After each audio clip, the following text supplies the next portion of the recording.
My girlfriend chose her friend's birthday over being there when I had a serious accident. Now I'm questioning everything. So this happened 2 weeks ago and I'm still processing it. I need some outside perspective because I honestly don't know if I'm overreacting or if this is as messed up as it feels. Some background first so you guys could understand this situation better. My girlfriend Jasmine and I have been together for 2 years. We live together, split bills, the whole 9 yards. I work in tech sales and just got promoted to senior account manager last month, something I'd been grinding toward for over a year.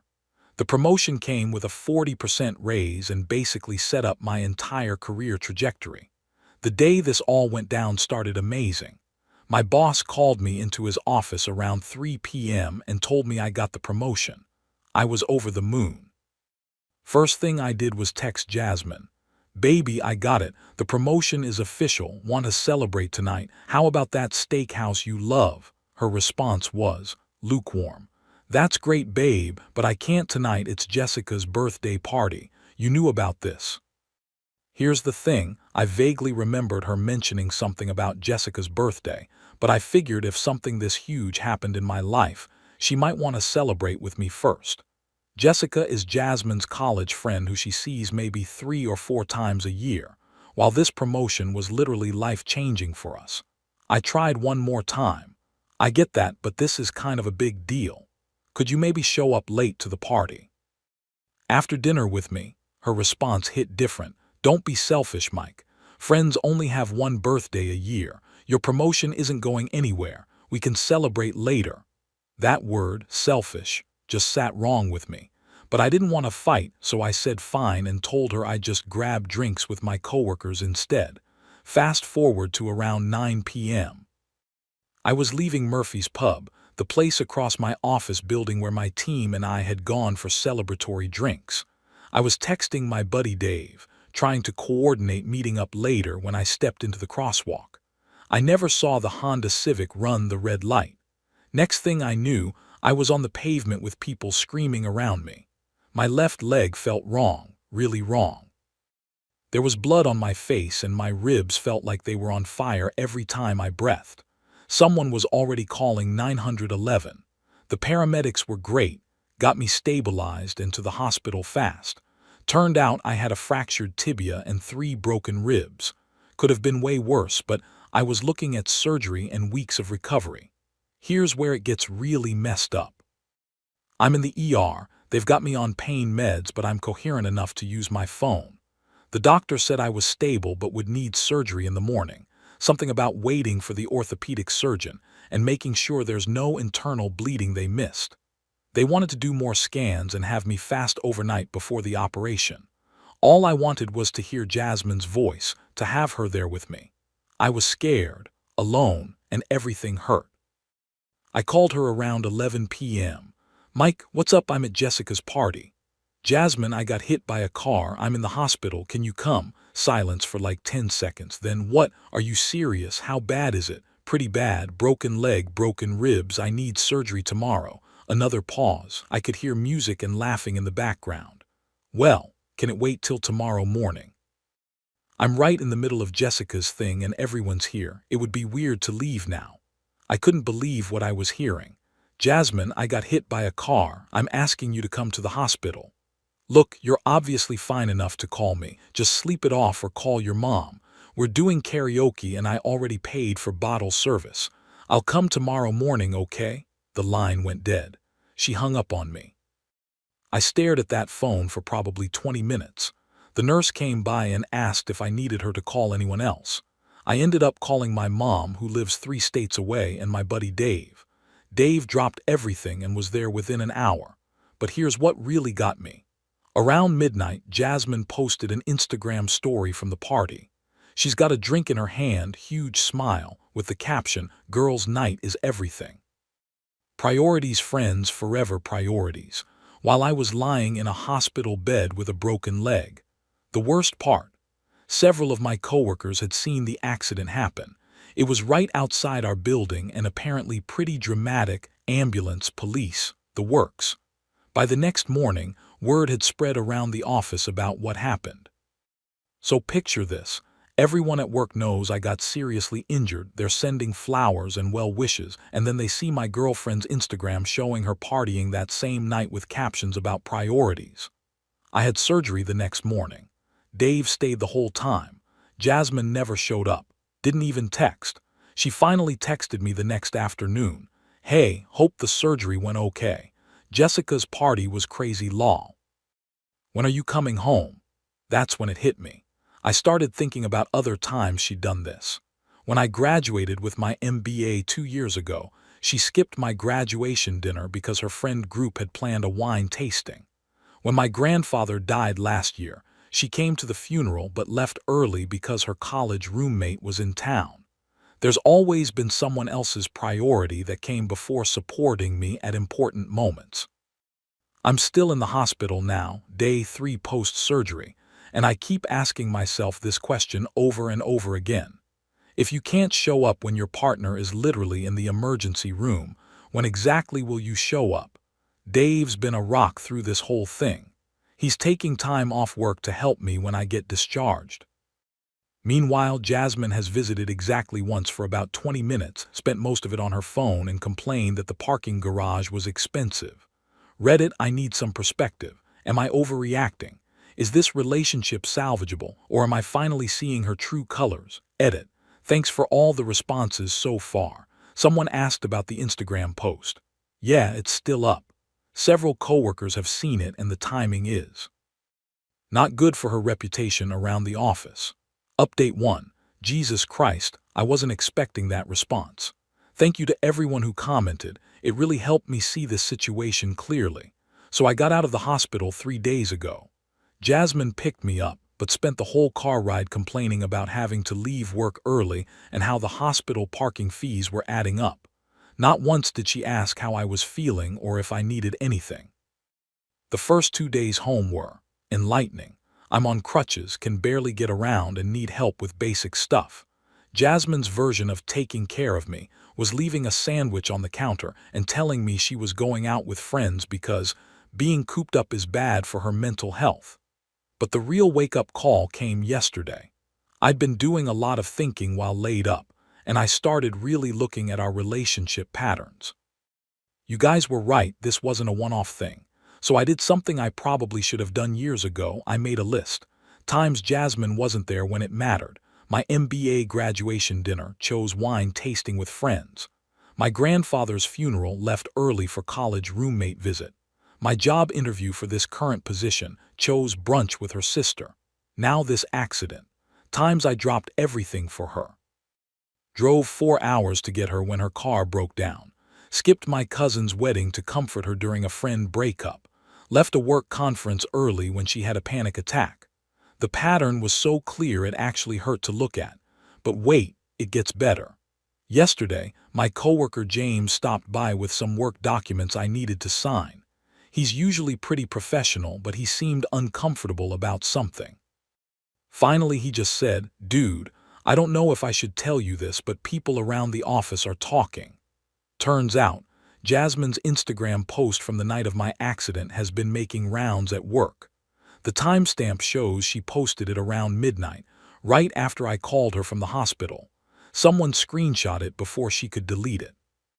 The caption about priorities, while I was getting emergency surgery, is not playing well with my colleagues or our mutual friends. James told me the reaction has been pretty universal. People were genuinely shocked. The guys in the office are calling it ruthless and ice cold. The women are even harsher. Apparently Lisa from accounting said, "I wouldn't even treat my ex like that, let alone my current boyfriend." Even people who barely know Jasmine are talking about it. But here's the kicker, Jasmine has no idea people know. She thinks she's been subtle about it, or she simply doesn't see anything wrong with what she did to realize how it looks to others. She even had the audacity yesterday to say, "I think people at your work don't like me. They're being weird when I stop by." Last night, I made my decision. I called my buddy Dave, who's been an absolute legend through this whole thing, and asked if he could help me move out this weekend. I can't do heavy lifting, obviously, but I can pack and supervise. Dave instantly agreed to take the day off work and come over to help. I haven't told Jasmine yet. I've been pretending everything's normal while I get my ducks in a row. Found a small one-bedroom apartment across town that allows short-term leases. It's nothing fancy, but it's mine. I'm planning to leave Saturday while she's at her weekly yoga class. I'll pack what I can. She'll come back to a half-empty house and a single note I leave on the kitchen counter. I keep second-guessing myself, though. Part of me wonders if I should try to talk it out first, see if she can change. But then I remember lying in that hospital bed, calling the person I loved most, and being told that bottle service at a birthday party was more important than being there for me. Dave says something that stuck with me. Bro, when someone shows you who they are, believe them the first time. She's shown you multiple times. How much longer are you planning to put up with this? I think he's right. I think I've been making excuses for her for 2 years because I wanted her to be someone she's not. The hardest part is that I do love her, but I'm starting to understand there's a difference between loving someone and being loved back. I've been doing all the loving in this relationship. I'll update you guys after I move out. Wish me luck. Update 2. Holy shit, you guys. I wasn't prepared for what happened after I moved out. So Saturday went according to plan.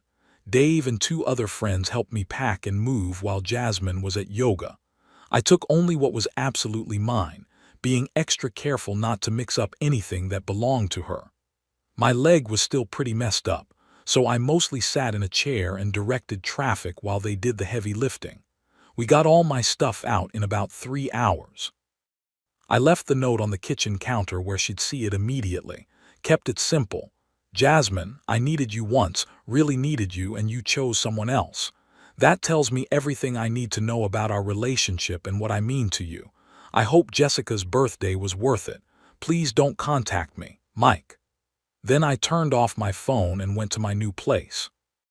I turned my phone back on Sunday morning to 47 missed calls and 23 text messages, all from Jasmine. The first few texts were confused. Where are you? Your stuff is gone. What's happening? Then shifted to angry real quick once she discovered the note. Are you seriously doing this over one mistake? You're being ridiculous. Then defensive. I had no idea it was that serious. You sounded fine on the phone. Then manipulative. I was scared of hospitals. You know I don't handle blood well. Then desperate. Please call me back. We can work this out. And finally, what I was waiting for, victim mode. I can't believe you're abandoning me like this. You're just like every other guy. I didn't respond to any of them. Instead, I blocked her number. But blocking her number didn't stop the drama. Sunday night, my friend Cody, who's friends with both of us, called me. Apparently, Jasmine had shown up at his apartment crying, asking if he'd seen me. She told him I disappeared over a little disagreement and was trying to get him to convince me to come back. Cody is a good friend, he said. Jasmine, the whole friend group knows what happened. Mike got hit by a car and you chose a party. That didn't seem like a little disagreement. Not to anyone but you. According to Cody, she just stood there for a minute and then said, it wasn't like that, and left. Monday morning, the real shit show started. I'm working from home this week because of my leg, but I was on a video call with my team when my phone started blowing up. Group texts, Instagram DMs, even LinkedIn messages. Apparently, Jasmine had spent Sunday night and Monday morning doing damage control. She'd been calling mutual friends with her version of events. I was emotionally manipulative. I was punishing her for having a social life. And my personal favorite, I was controlling and couldn't handle her independence. The problem: multiple people from my office had already heard the real story, and that Instagram post was still screenshot and circulating. Jasmine was clearly panicking. According to Cody, she'd been doing a full court press on damage control, calling people multiple times, showing up unannounced at friends' places, even trying to get mutual acquaintances to talk sense into Mike. But the more desperate she seemed, the worse it looked. People started avoiding her calls entirely. By Monday evening, her narrative was falling apart. Jessica, yes, birthday girl Jessica, actually reached out to me directly. She said Jasmine never told her about my accident during the party, and if she'd known, she would have told Jasmine to leave immediately. No birthday party is worth that, Jessica said. I'm actually kind of horrified she used my party as an excuse. The social fallout was getting worse for her too. Cody told me that their usual friend group chat had gone quiet whenever Jasmine posted, and she'd been noticeably left out of a few weekend plans. Jasmine was apparently getting paranoid about it, asking people if they were mad at her for some reason, and getting increasingly defensive when no one would give her straight answers. Tuesday was even better. Remember how I mentioned people at work were talking? Well, apparently someone had shared the story, without names, on a company Slack channel as a "what would you do" scenario. The universal response was shock and disgust. When people started putting two and two together about who the story was actually about, Jasmine's reputation at her own job started taking hits too. We work for companies that do business together, so there's some crossover in our professional networks. Apparently word got back to her office through a mutual client. Her boss's assistant, who knows people at my company, heard the whole story and it spread from there. I'm told people at Jasmine's work are now giving her the cold shoulder, especially the women. Someone mentioned that she got excluded from a girls' lunch this week, something that never happened before. Wednesday, Jasmine showed up at my new apartment. I saw her through the window and almost didn't answer the door, but I figured I'd have to deal with this eventually. She looked awful, like she hadn't slept in days. First thing she said was, "We need to talk." I stayed in the doorway, didn't invite her in. "There's nothing to talk about, Jasmine. That night, I made a mistake. I was drunk and I panicked and I didn't understand how serious it was. You hung up on me when I told you I was in the hospital. I know, but I can change, I'll be better."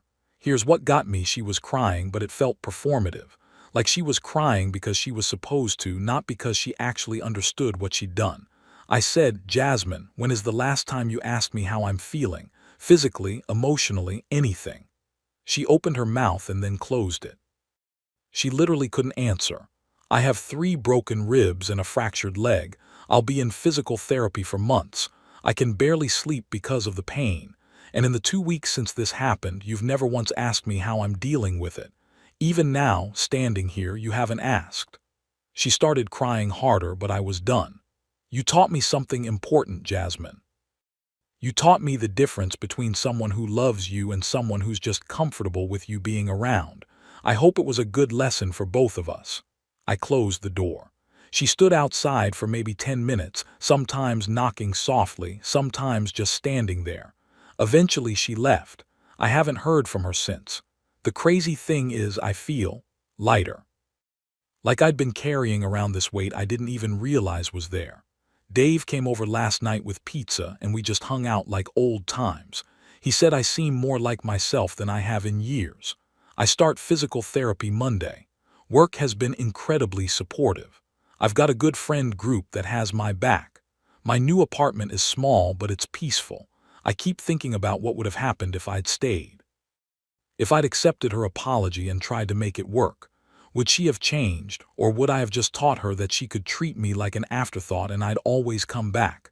I think I know the answer. Thanks for all the support, Reddit. You guys helped me see clearly when I needed it most. Edit. Someone asked about the Instagram post. She finally deleted it, but the internet is forever. Several mutual friends had already screenshot it before she took it down. Final update. I thought I was done with updates, but Jasmine showed up at my apartment again yesterday, and I think you guys deserve to know how this ended. It's been almost a week since our last conversation. I've been doing well, physical therapy is helping, work is good, and I've been reconnecting with friends I'd kind of lost touch with while I was with Jasmine. Dave pointed out that I'd become pretty isolated from my friend group, which I hadn't really noticed until now. Yesterday around 6 p.m., there was a knock at my door. I looked through the peephole and saw Jasmine standing there with what looked like a care package, one of those fancy gift baskets with snacks and tea and stuff. Part of me wanted to just not answer, but I figured ignoring her forever wasn't sustainable if we were going to run in the same social circles. I opened the door but didn't invite her in. "I brought you something," she said, holding up the basket, "for your recovery." "That's thoughtful," I said flatly, "but I don't need anything." Mike, please, she looked desperate. Can we just talk? 5 minutes. Against my better judgment, I let her come in. She sat on my couch and I stayed standing, partly because sitting down with my leg still hurts, but mostly because I didn't want this to feel comfortable or casual. I've been doing a lot of thinking, she started, and I realize I haven't been a good partner to you. I didn't say anything. I talked to my therapist about what happened, and she helped me see that I have this pattern of putting other people first because I'm afraid of confrontation. Like, I was afraid if I left Jessica's party, she'd be mad at me. So you were more afraid of Jessica being mad than me being hurt. She was quiet for a minute. When you put it like that, yes. And that's messed up, I know that now. I sat down across from her. Jasmine, do you remember what you said when I called you from the hospital? I was drunk and panicked, and you told me to sleep it off or call my mom. I was calling you because I was scared and hurt, and I needed the person I loved to be there with me before a surgery. And instead, you told me to just sleep it off like it was just some random headache. She started crying again, but this time it felt different, more real maybe. I know, I replay that conversation every day. I hate myself for it. I don't want you to hate yourself. I shook my head, but I also can't be in a relationship where I come second to everyone else in your life. You don't. You're the most important. Name one time in the past year where you chose me over someone else when it mattered. She opened her mouth and then closed it. Same thing that happened last week. I can name a dozen times I chose you, I said. I chose you over family events, work opportunities, friendships, but I can't think of a single time you did the same for me. She was really crying now. I can change, I can be better. Maybe you can, but not with me. What does that mean? I took a deep breath. It means I think you need to learn how to prioritize the people you care about, and I can't be your practice dummy while you figure it out. I deserve to be with someone who already knows that when I call from a hospital, they drop everything and come, not someone who needs to learn that lesson. So that's it, 2 years together and you're just done. Yeah, I'm done. She sat there for a few more minutes, crying quietly. Then she said something that actually surprised me. You're right about all of it. I do put other people first because it's easier than disappointing them. And I took you for granted because I knew you'd always forgive me. She looked up at me. I'm really sorry, Mike, for who I was to you. That was the first apology that felt genuine. I appreciate you saying that, I said. I really do. She stood up to leave, then turned back. For what it's worth, I hope someday you can forgive me, not for my sake, but for yours. After she left, I sat in my apartment for a long time thinking about that last conversation. There was something different about her, like she finally understood what she'd done instead of just being upset about the consequences. Dave came over later and asked how I felt about it. Sad, I said, but not regretful. And that's the truth. I'm sad that 2 years ended this way. I'm sad that she had to lose me to understand how she'd been treating me and learn her lesson, but I'm not regretful about leaving. My ribs are healing. My leg is getting stronger. I start a new project at work next week. Dave and I are planning a guys' weekend next month when I'm fully mobile again. I'm good. Really, genuinely good. Thanks for following this journey with me, Reddit. You guys helped me find my backbone when I needed it most.